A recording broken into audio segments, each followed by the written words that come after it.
Let's talk about Sacramento first. Just get that out of the way. Okay. All right. Well, for anyone that's uninitiated, Buddy Hield is not returning head coach Luke Walton's calls at the moment, and there is been a bit of buzz that he might be looking to get traded. Obviously, Buddy Hield, great three-point shooter, a great asset to have on a Sacramento team that's not terrible. There, again, seems like kind of like the situation with a lot of teams in the NBA now. They're a young team and they still have a lot of room to grow. Luke Walton in his own right is a great head coach. I don't think this spells doom and gloom for the Sacramento Kings, but to me, this is kind of a situation or an issue that they need to step on now. You know, like they can't let this simmer, especially not when you have your, I'd say, go-to guy on the team in Buddy Hield beefing with the head coach. I mean, Buddy Hield is kind of the man on that team. There's not really much else they have.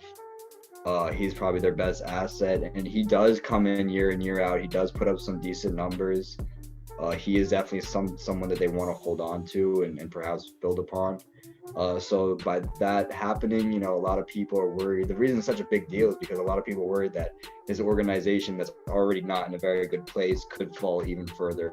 And that might show that the future of this organization might just be trade and try to rebuild. So I think in the same way that they're in a really, I mean, they're not in the best situation right now. Obviously, they're not really doing anything in the NBA. They're more of a basement / kind of lottery team.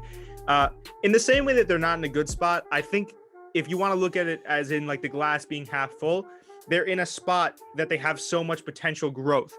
And like you said, Buddy Hield is a great asset, not only as a player, but a player that you can use to build around. You know what I mean? And if you're the Sacramento Kings, you're a young team, you're not spending that much money. So you have, not only is Buddy Hield a great asset on the court, I guess he's a great asset when you have a lot of money to play with.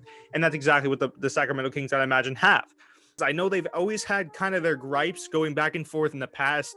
Buddy Hield, I remember last season, or maybe even earlier this season, was kind of going, back and forth with Luke Walton about not getting the shots that he wanted, kind of similar to the Chicago head coach and Zach LaVine, if I'm remembering correctly, you know, not getting the shots that he wanted, you know, not getting played. I mean, even just having fights on at half court on the, you know what I'm saying, out of bounds line, like little stuff like that. So I know this has been brewing up for a while. I don't know exactly why he's not returning Luke Walton's calls. But I mean, like I said, either way, it's not only is it not a good thing internally for the organization, it's not a good look for the organization, looking from the outside in, and it's not a good look certainly for Buddy Hield.